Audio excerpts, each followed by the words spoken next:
Welcome to this explainer. Okay, so we all know our phones are basically tracking our every move, right? But what about the actual building you work in?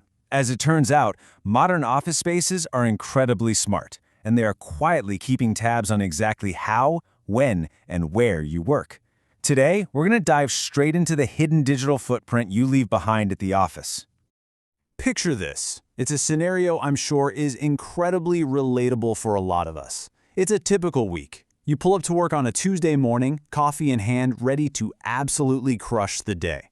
But immediately, boom, you hit a wall. The parking garage is completely full. You finally squeeze inside, and the elevators are packed shoulder to shoulder.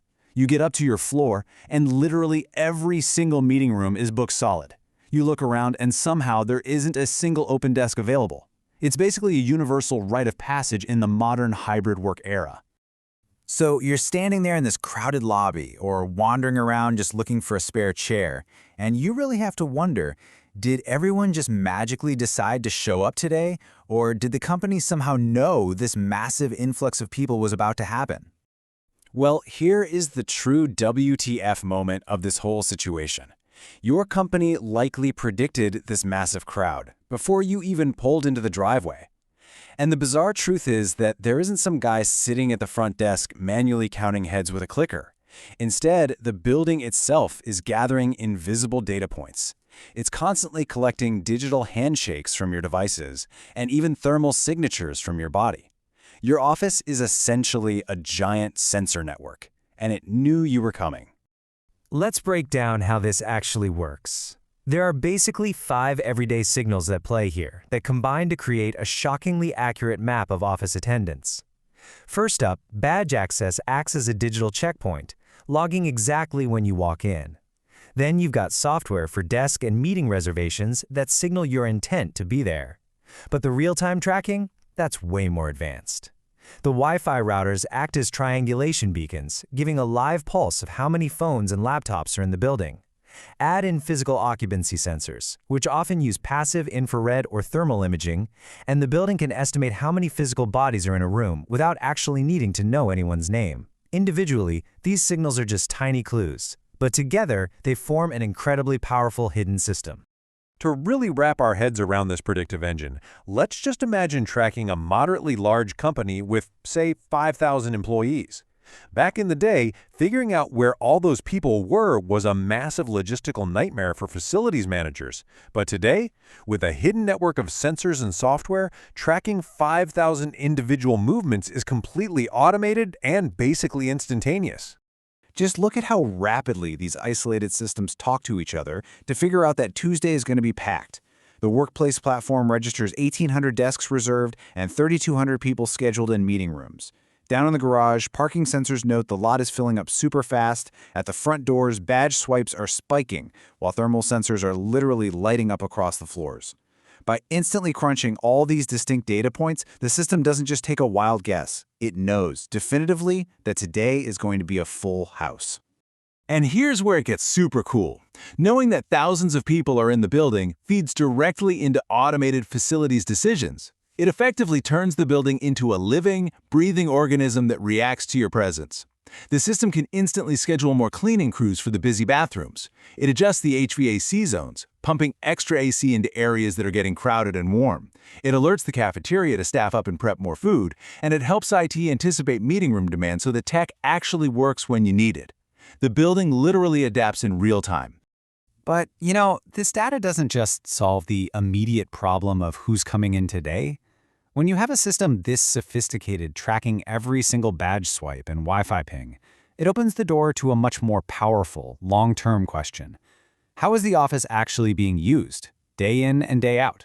Before we move ahead, facility management is evolving fast. Subscribe to stay future-ready and smash that like button if this video gave you a new perspective. This is a perfect example of how management can spot massive operational blind spots. By tracking those occupancy sensors over time, they might discover a crazy contrast. One entire floor of the building is a literal ghost town, complete with digital tumbleweeds, while the floor right below it is an absolute zoo. Without the sensor data, management just hears vague complaints about overcrowding. But with the data, they realize it's actually an allocation problem. And when we stretch that data out across the whole work week, it totally exposes our deeply ingrained habits. The sensors clearly map out this new rhythm of hybrid work. They show that employees absolutely swarm the office on a Wednesday, maxing out desks, bandwidth, you name it, but treat the building like a quarantine zone on Mondays. This kind of behavioral data tells building managers exactly when to power up full operations and, more importantly, when to power down to save a ton of energy. It gets even more granular than that. These tracking systems can pinpoint specific details about furniture and layout. For instance, the data might show that up to 30% of a company's desks are practically never touched by the workforce. I mean, think about the sheer financial waste there. Nearly a third of the physical desks that the company bought, maintains, and pays rent for are just sitting there gathering dust, while everyone is fiercely fighting over the other 70%. So what does this all mean? Well, all these daily trends, the empty floors, the wild Wednesdays, the unused desks, they feed into macro-level strategies that go way beyond just tweaking the office thermostat or buying more break room coffee. The ultimate, kind of surprising consequence of all this invisible tracking data is that it fundamentally drives massive corporate real estate decisions. Companies are using your tracking data to make sweeping, structural changes. Armed with hard proof of how the building is actually being used, leadership might decide to completely redesign a poorly utilized floor. The data could give them the exact justification they need to change the company's hybrid work policy. They might consolidate space, moving everyone onto fewer floors. Or, in the most drastic scenario, they might use your behavioral data to give up part of an insanely expensive commercial lease entirely, saving the business millions of dollars. It's kind of a wild realization, right? That totally mindless everyday badge swipe, the one you do just to grab your morning coffee and get to your desk, is actually a vital puzzle piece in corporate finance. Every time you connect to the Wi-Fi or walk past a thermal sensor, your movement is being aggregated. Your simple act of showing up to work literally becomes one tiny data point in a multi-million-dollar real estate decision. Which leaves us with this final, high-stakes privacy question regarding your own invisible workplace footprint. We know they're tracking us to optimize space and save money, for sure. But as an employee, you really have to ask, how much of this highly granular personal data does your company actually keep on file? How long does it sit on a server? And honestly, who in the organization actually gets to look at it?